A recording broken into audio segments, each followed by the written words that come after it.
Atom bomb കണ്ടുപിടിച്ച വിദ്വാനല്ലേ ഇവിടുത്തെ president? Missile മാൻ. നിങ്ങളുടെ മിസൈൽ അയച്ചാൽ അവിടെ ഉള്ളവർക്ക് ഉമ്മ വയ്ക്കുകയാണെന്ന് ചെയ്യുന്നത്? പറ.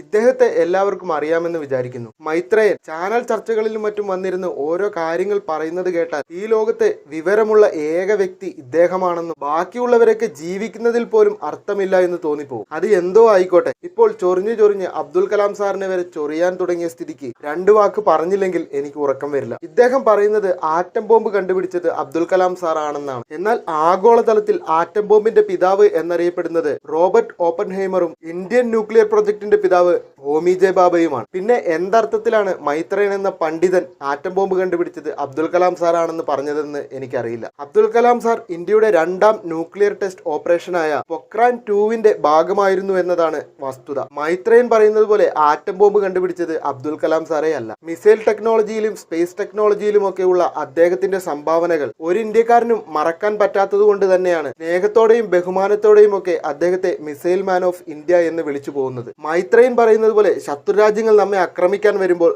പോലത്തെ മീശ വെച്ചോണ്ടിരുന്നാൽ അവർ പേടിച്ചോടില്ല. ഇതുപോലെ ശക്തമായ പ്രതിരോധ സംവിധാനങ്ങൾ ഉണ്ടെങ്കിലേ ചെറുത്ത് നിൽക്കാൻ സാധിക്കൂ. നമ്മളായിട്ട് ആരെയും മിസൈൽ വിട്ട് കൊല്ലാനോ ആറ്റം ബോംബിട്ട് തകർക്കാനോ പോകുന്നില്ലല്ലോ. ആരെങ്കിലും നമ്മെ ഉപദ്രവിക്കാൻ വന്നാൽ ചെറുത്ത് നിൽക്കണ്ടേ? അതിന് ഇയാളുടെ വാചകമടി കൊണ്ട് സാധിക്കുമോ? നിങ്ങളുടെ ഈ വാചകമടി കൊണ്ട് അന്നം തിന്നാമെങ്കിൽ നിങ്ങൾ തിന്നോളൂ. അത് ഈ രാജ്യം ബഹുമാനിക്കുന്ന ഒരാളെ കളിയാക്കിക്കൊണ്ട് വേണമെങ്കിൽ അത് കേട്ടിരിക്കാൻ കുറച്ച് ബുദ്ധിമുട്ടുണ്ട്.